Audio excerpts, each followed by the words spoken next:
Hello guys, in this episode we are again answering 5 of your questions. We collected them from the Discord, Instagram or YouTube, and they are very interesting ones. We have the one about the Argala. This is a special tool to see which planet influence which house. Then we have this compatibility question about Tithi, how to recognize if this person can be your potential spouse. This is a very important rule and is working quite effectively. Then we have about the place of stay and Arudha, how we can combine the 10th house from the moon and the Arudha. So if you have more questions, then feel free to write them down and we will definitely answer them in one of the next episodes. So now let's get started.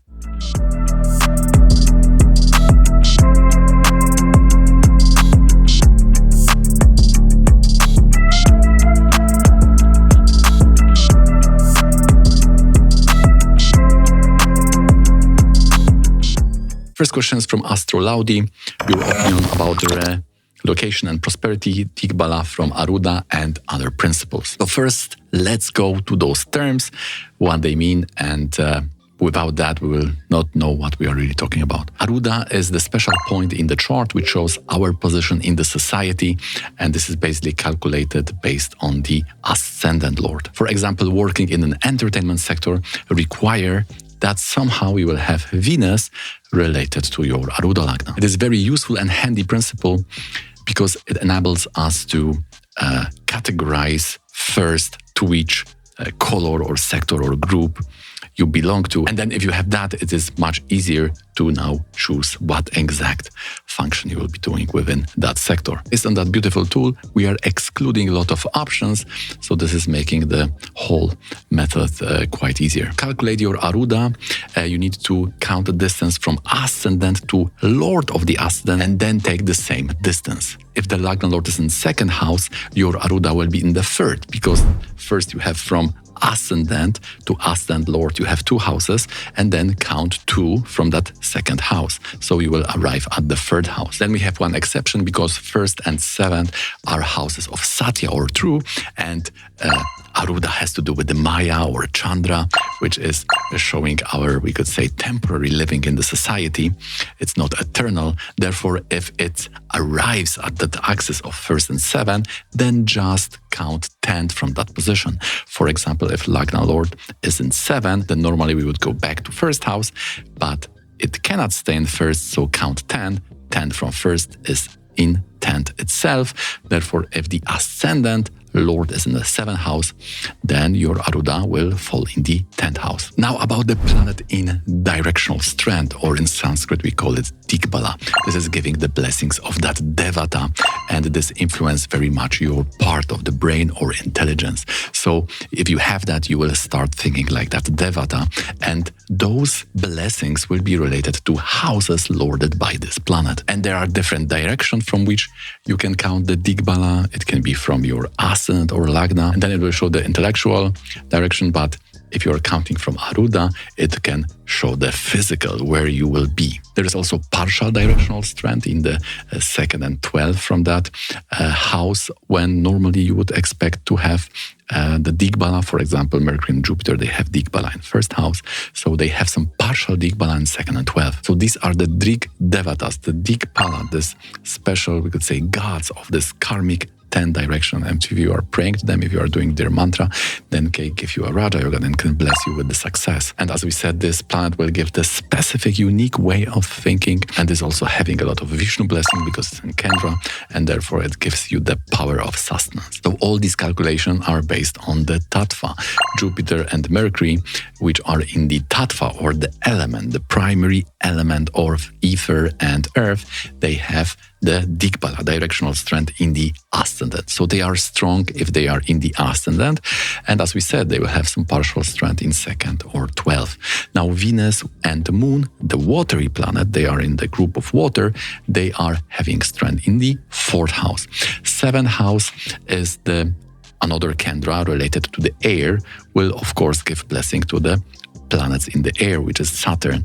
And in the 10th house of action, there is a lot of fire there. So also planets of fire like Sun, Mars, and Ketu will have a directional strength in the 10th house. Now, about the travel, there are certain yogas in the chart which will support that. For example, lagna lord in 7 means that you are leaving your birthplace. Then the 9th lord of fortune, if it's related to the 12th house, you may find your luck abroad, especially if it's also supported by the sign. If it's a movable sign or it has some conjunction of Rahu, things like that, then it will also show the fortune abroad. Then we have the malefics in 1st or 4th, may show that you may have some mishaps or you are not very happy with what's going on in your birthplace. Similarly, if you have 6th lord in the lagna, you may also have some negative thoughts about your own people, which can also be a vote for going abroad. Now we have a good special rules related to the Arudha. The special positions of the Arudha in the chart also may show two things. First, where you will or where you can create your social being. So sometimes it's not supporting the 4th house. And also, if you know that subconsciously you are trying, this is not going so good, then you are going abroad, right? Because of that. Because you are not predestined to build your place in the society in your birth country based on the Arudha placement, which is coming from the lagna or ascendant lord placement. And of course, the main point would be the 10th house from the moon.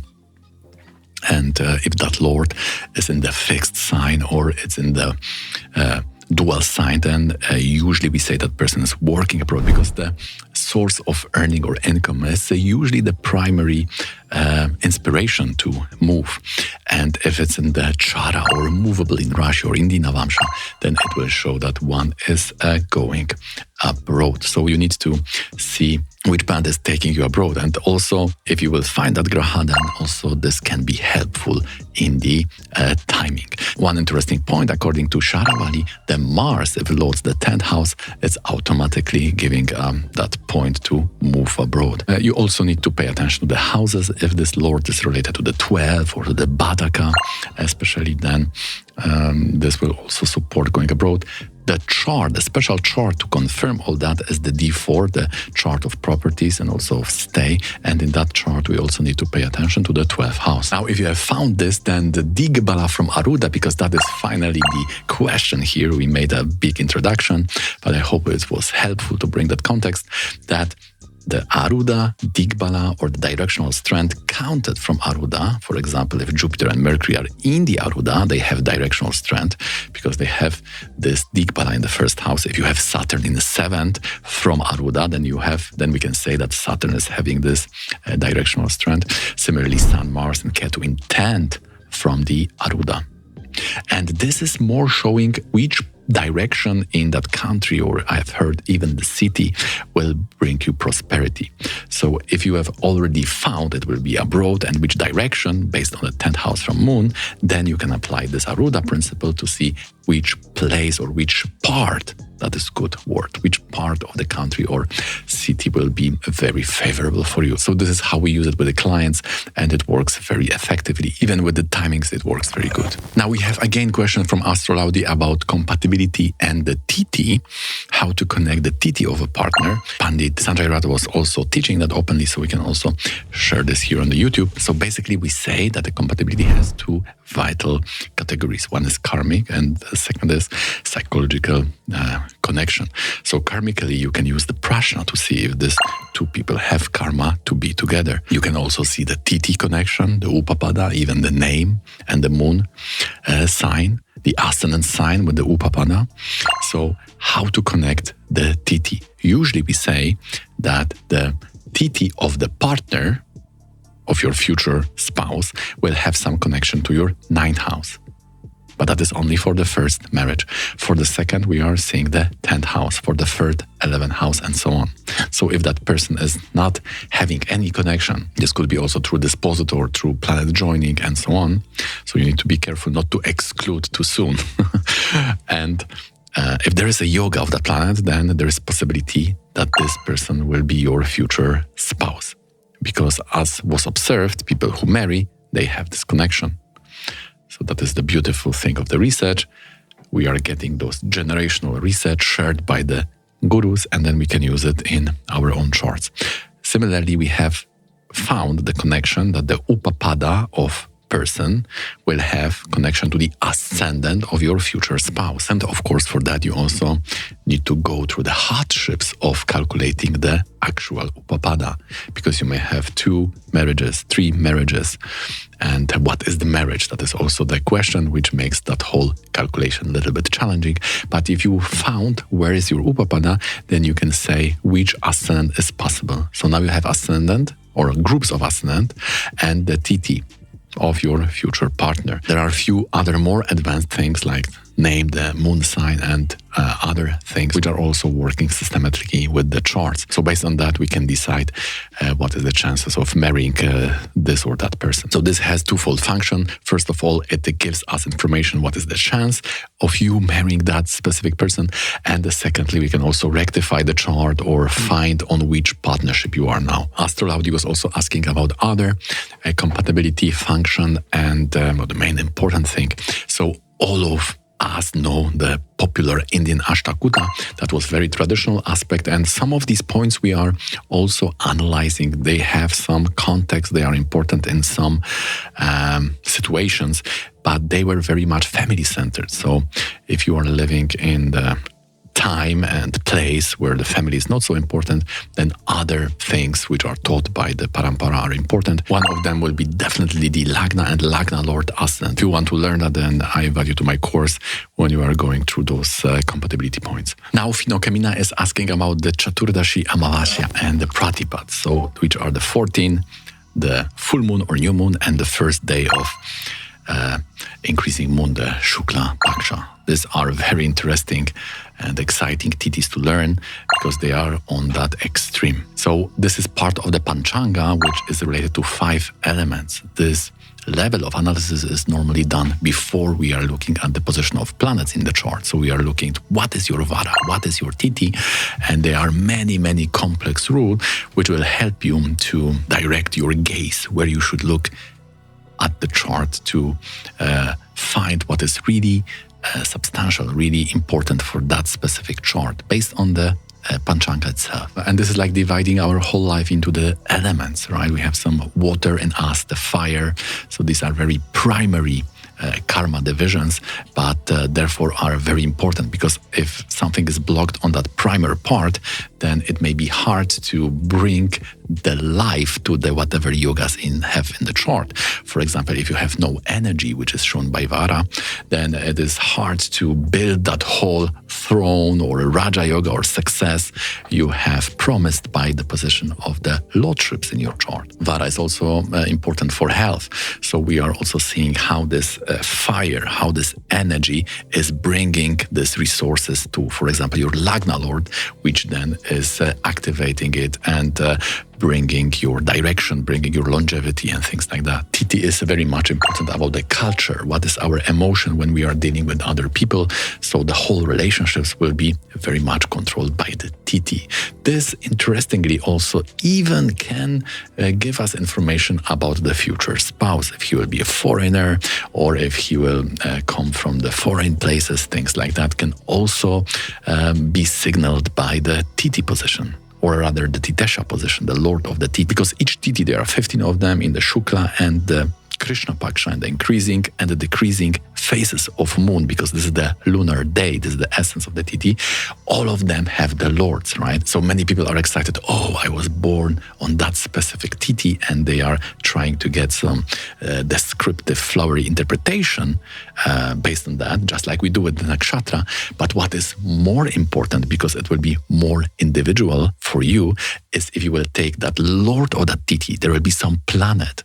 For example, if you are born on the new moon, take the Rahu and see where is the Rahu placed in your chart.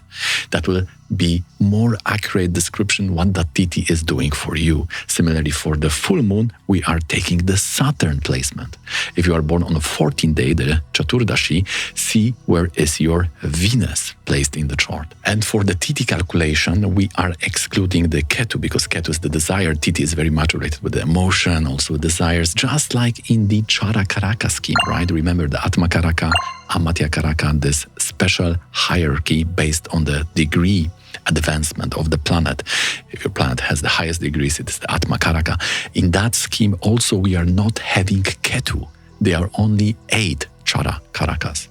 Rahu is there because it's about the desire, but Ketu is excluded because Ketu is showing it's a Mukti Karaka of liberation. So no place in the Tithi scheme, no place in the Chara Karaka scheme because of his, we could say, deleting the desire nature. Now, interesting thing about the Chaturdashi Tithi is that it has this Pisacha nature, Pisacha dosha, Ketu and Mars, which is showing, we say it's like a party, right? So whenever the moon is placed, this is again another way of interpreting the Tithi. Sometimes you are taking the Titesha, but if you want to see where that specific nature of the Tithi will manifest, then the position of moon will be very important. For example, if you want to know where is the party, right? Where you are having some chaos or where there are a lot of things going on, where you are restless, right? This party thing can manifest in different ways.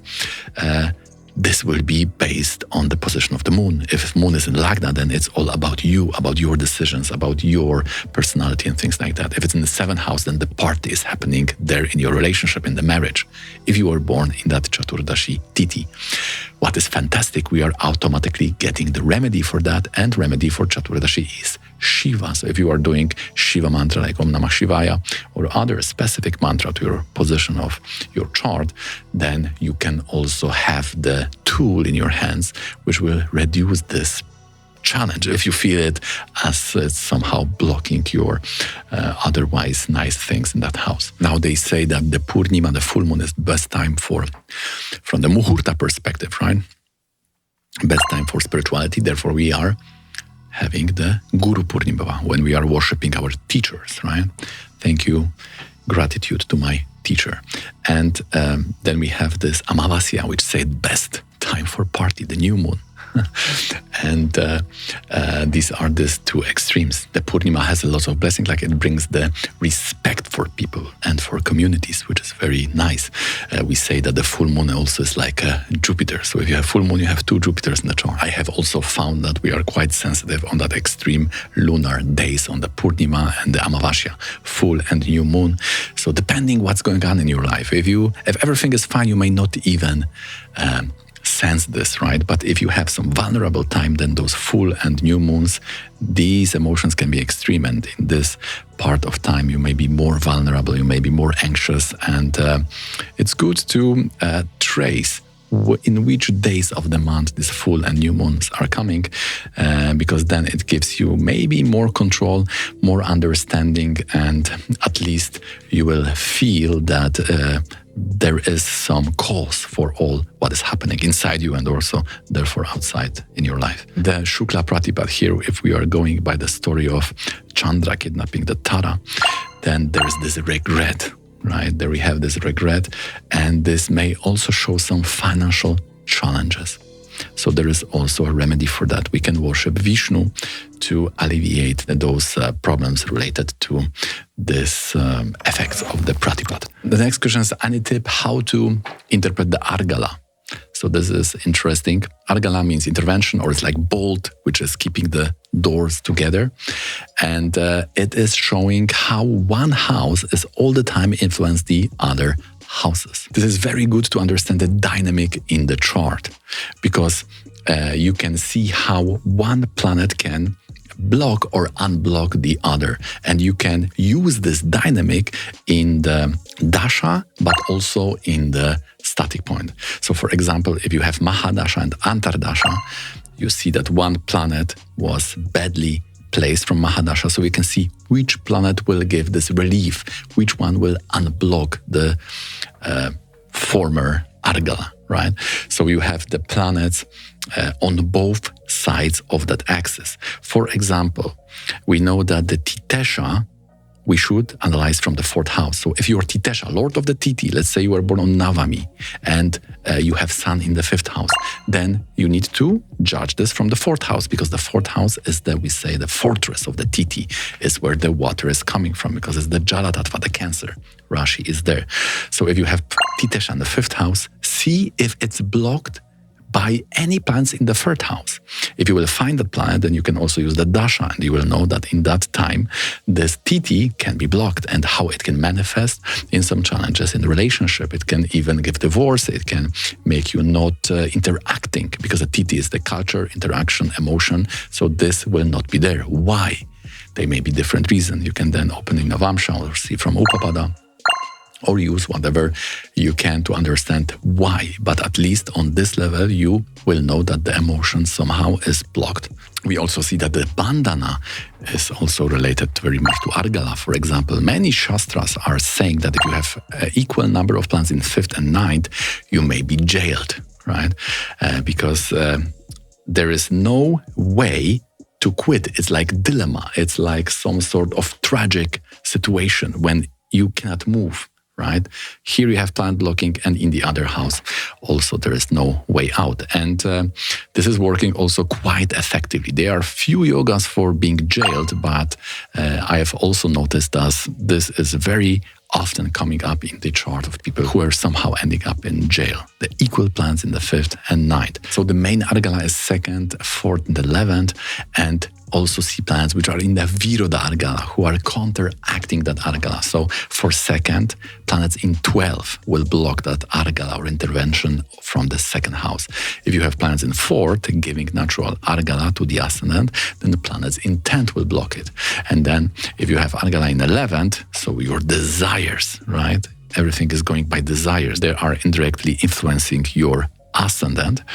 Then 3rd house, right? If the 11th is not easy to get, if the desire is not easy to get, you have to fight for it. And therefore this 3rd house is showing that enterprise and the courage, which is to get those things which were not given to you, which were not easily available.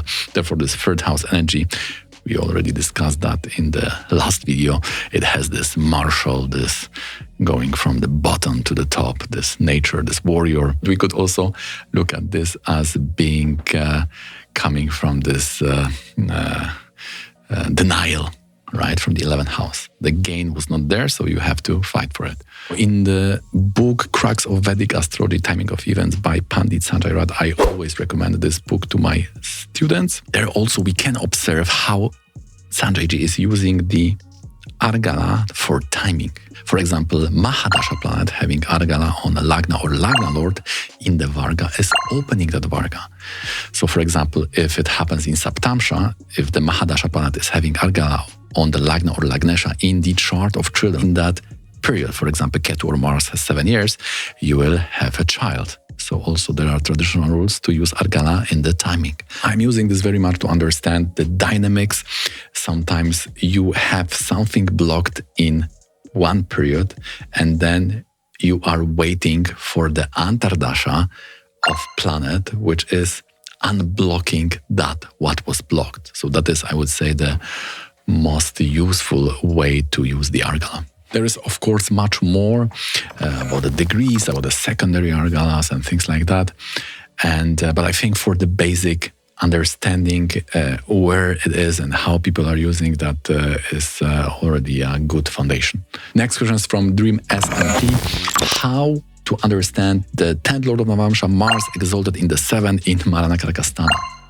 So this is short last question, but here I wanted to say that if you have many things, you need to deconstruct them and understand them in the single placement. For example, what it means if it's exalted, it's very good. So this is the first part. Then if it's in the 7th house, so it has something to do with your spouse in the Navamsha, or could be also some other people, but specifically here, if there will be also Karaka approval, then we have this wealth from spouse. Very often yoga, if you are doing something together, coming of spouse is bringing the wealth, right? Then you also need to check other things. Are you working together, or is it just some kind of karma is opening for you when the spouse is coming? This also you can see in the chart. And then if we combine Maranakarkastana, right, and exaltation, then we know that if planet is exalted, then it can overcome the initial problem. So there are some initial problems, Maranakarkastana. It is used in the Navamsha, so this term, this challenge is properly here brought.